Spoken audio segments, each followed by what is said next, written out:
उत्तर प्रदेश के गोरखपुर में उपराष्ट्रपति जगदीप धनखड़ ने आज सैनिक स्कूल में शूटिंग रेंज का उद्घाटन किया। आपको बता दें, इस दौरान उन्होंने सीएम योगी की तारीफ करते हुए कहा कि वैसे तो योगी की दृष्टि पैनी है, लेकिन मेरे मामले में गिद्ध जैसी रही है और मेरी पढ़ाई के बारे में इतना बड़ा होमवर्क कर लिया जितना मेरे ससुर ने भी नहीं किया और था। आपको बता दें, वहीं सीएम योगी ने कहा कि आज यूपी में विकास की परिभाषा बदल गई है। सुनिए। यदि अगर हम राष्ट्रवाद से समझौता करेंगे,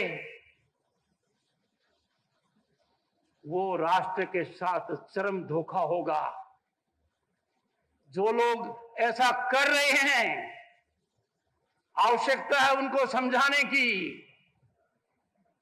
वरना जनता को आध्यात्मिक प्रतिघात उन पर करना पड़ेगा। कैसे कोई कल्पना कर सकता है कि इस महान भारत में जहां प्रजातंत्र जीवंत है, पड़ोसी देश जैसे हालात हो सकते हैं? नहीं कर सकता। जहां भी कोई राष्ट्र पर प्रश्न चिन्ह उठाता है, हमें बर्दाश्त नहीं करना है। मैं निश्चित मानता हूं कि ऐसा नहीं होगा। देश में एक बहुत बड़ी यात्रा चल रही है। यह महायात्रा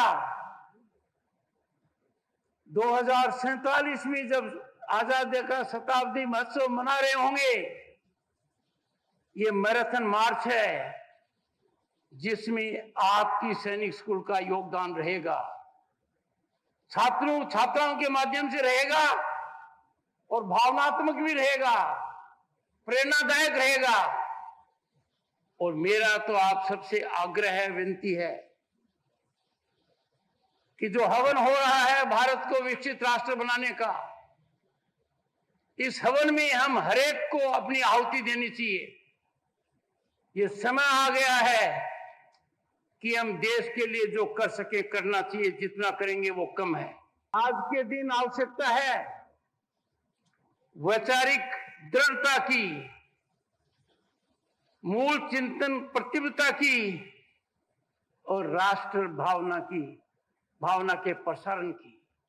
ये तीनों हमारे ओजस्वी प्रधानमंत्री नरेंद्र मोदी में विराजमान हैं, जो गत दशक से देश को एक ऐसे रास्ते पर ले जा रहे हैं कि पूरी दुनिया हतप्रभ है।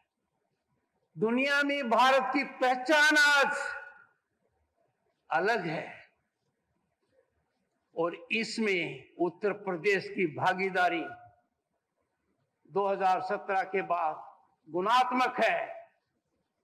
देश का सबसे बड़ा प्रदेश उससे पहले किस चपेट में था? डर की चपेट में था, शासन शिथिल था, आम आदमी परेशान था, कानून का राज नजर नहीं आता था। आपने ये ख्याति अर्जित की है और देश में जो विकास की गंगा बह रही है, उसमें आपने उत्तर प्रदेश की भागीदारी 2017 से निरंतरता से की है। ये राष्ट्र निर्माण में बहुत बड़ा योगदान है। उत्तर प्रदेश में एक नई शुरुआत हुई है, कई नई शुरुआत हुई है, जिसकी चर्चा मैं यहां नहीं करूंगा, और लोगों के दिल में है वो चर्चा, पूरे देश में है। और सैनिक स्कूल के मामले में ढांचागत तरीके से एक सोसाइटी का निर्माण कर जो एक कार्य हो रहा है, यह अत्यंत सराहनीय है। क्योंकि मेरी मान्यता है, शिक्षा बदलाव का केंद्र है। शिक्षा के बिना बदलाव नहीं आ सकता। जीवन का अंधकार, समाज का अंधकार, समाज में कुरीतियां, इन पर कुठाराघात सिर्फ शिक्षा ही कर सकती है। यदि अगर आप शिक्षा का मंदिर बनाते हो और गोरखपुर में इसकी रोशनी पूरे प्रांत और देश में पड़ेगी, मेरे मन में कोई शंका नहीं है। देश के उन 5 सैनिक स्कूलों में से एक चित्तौड़गढ़ के सैनिक स्कूल के पुरातन छात्र और आज भारत के महामहिम उपराष्ट्रपति आदरणीय जगदीप धनखड़ जी उसी चित्तौड़गढ़ सैनिक स्कूल के पुरातन छात्र हैं। मैं देख रहा था कितनी रुचि से उन्होंने मुख्य भवन के साथ साथ शूटिंग रेंज और एक एक कार्य का अवलोकन किया और अपनी पुरानी स्मृतियों में खो गए। अपने छात्र जीवन में वे फिर से खो गए। कितना भावनात्मक क्षण वह था जब वह विद्यालय के मुख्य भवन का उद्घाटन करने के लिए गए, वहां के कैडेट्स से मिले तो उन्हें लग रहा था जैसे स्वयं भी एक सीनियर छात्र के रूप में उन छात्रों का मार्गदर्शन कर रहे हैं, उन्हें अपना आशीर्वाद प्रदान कर रहे हैं। वो सचमुच हमारे लिए एक भावनात्मक क्षण था और इसीलिए हमारे लिए महत्वपूर्ण था कि सैनिक स्कूल का उद्घाटन कौन करे।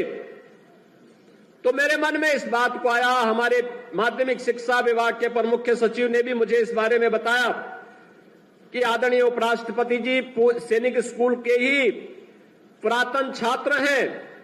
1962 से लेकर के 1969 तक चित्तौड़गढ़ सैनिक स्कूल के छात्र के रूप में उन्होंने वहां पर अपनी शिक्षा और दीक्षा ली और हर क्लास में प्रथम स्थान प्राप्त करके जीवन में अनेक चुनौतियों का सामना करते हुए आज वे भारत गणराज्य के उपराष्ट्रपति के रूप में भारत का मार्गदर्शन कर रहे हैं, एक नई दिशा दे रहे हैं वर्तमान पीढ़ी को आगे बढ़ने के लिए और नए भारत के निर्माण में अपने अनुभव का लाभ प्रदान कर रहे हैं।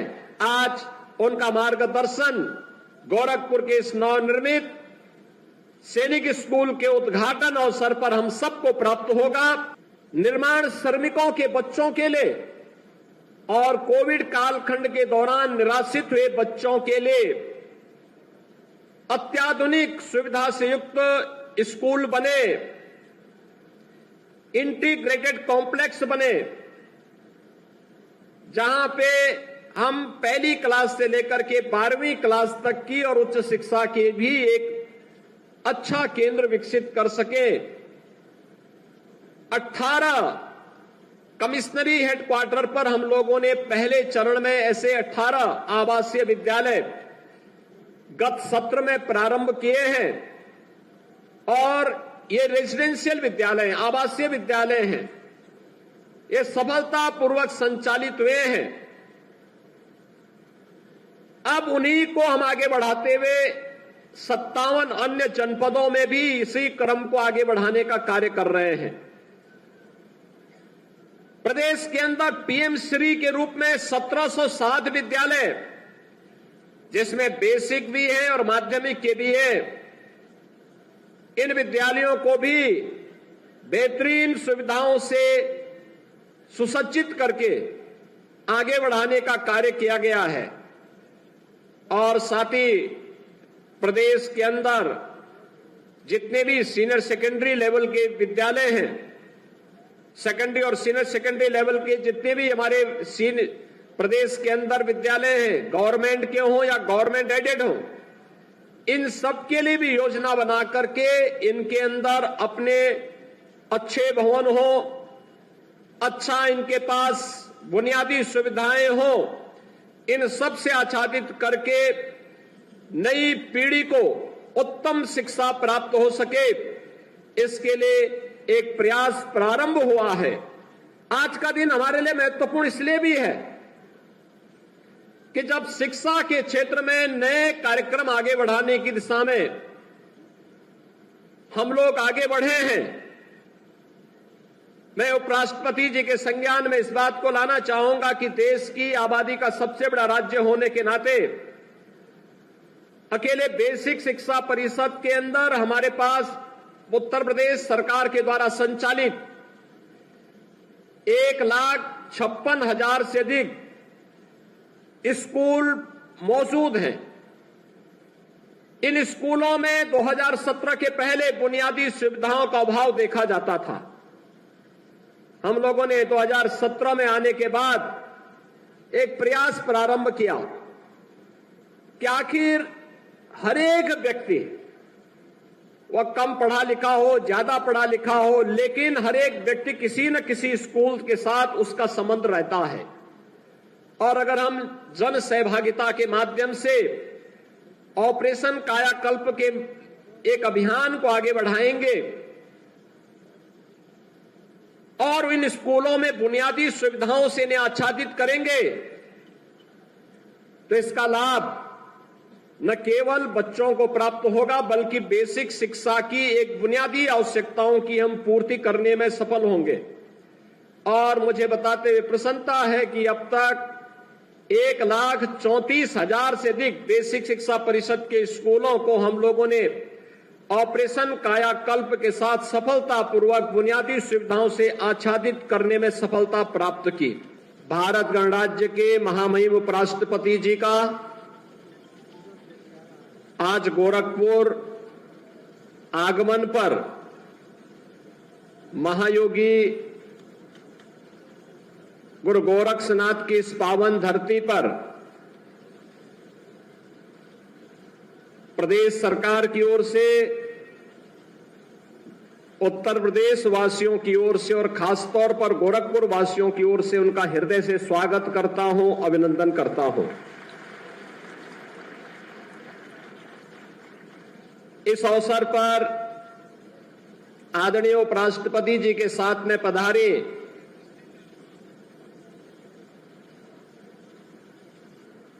डॉक्टर आदरणीय सुदेश धनखड़ जी का, जो उनकी धर्मपत्नी भी हैं, हृदय से गोरखपुर वासियों की ओर से और प्रदेश सरकार की ओर से स्वागत करता हूं, अभिनंदन करता हूं।